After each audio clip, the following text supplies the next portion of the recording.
ម្នាក់សុទ្ធតែត្រូវប្រឈមមុខដោះស្រាយបញ្ហារៀងខ្លួនទៅ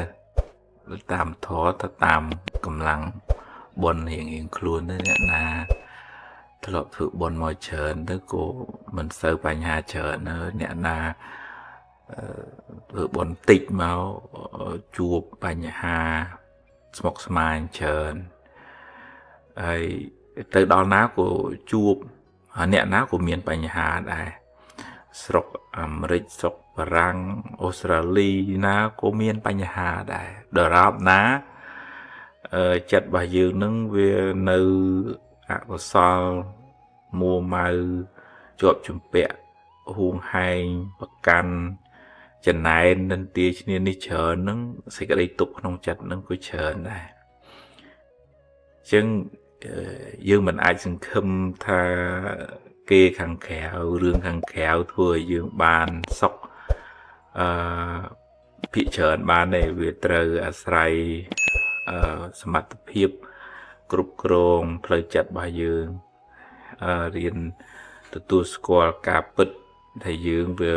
មិនដូចគេទេគេក៏មិនដូចយើងដែរជួបរឿងផ្សេងគ្នាហើយក៏រៀនទទួល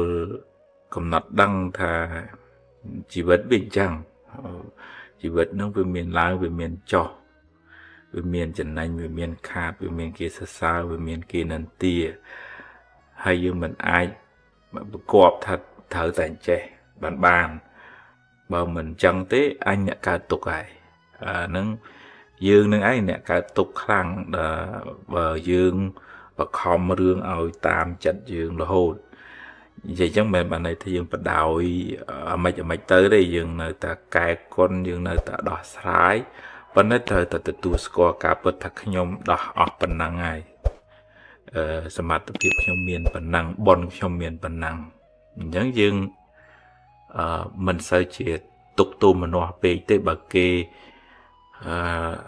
ឧទាហរណ៍ថាគេរកស៊ីមានបានល្អអញ្ចឹងយើងអត់មានទៅចំណែននិន្ទាឈ្នានេះទេពីព្រោះជាកម្លាំងបុណ្យរបស់គេហើយកំណត់ដឹងថាចំណែននិន្ទាឈ្នានេះនឹងជាសារជាតិពុលធ្វើឲ្យចិត្តរបស់យើងក្តៅក្រហាយទេភ្លើងទេអាហ្នឹងមិនមែនជាមិត្តមិនមែនជាសម្លាញ់ទេសម្លឹងឃើញ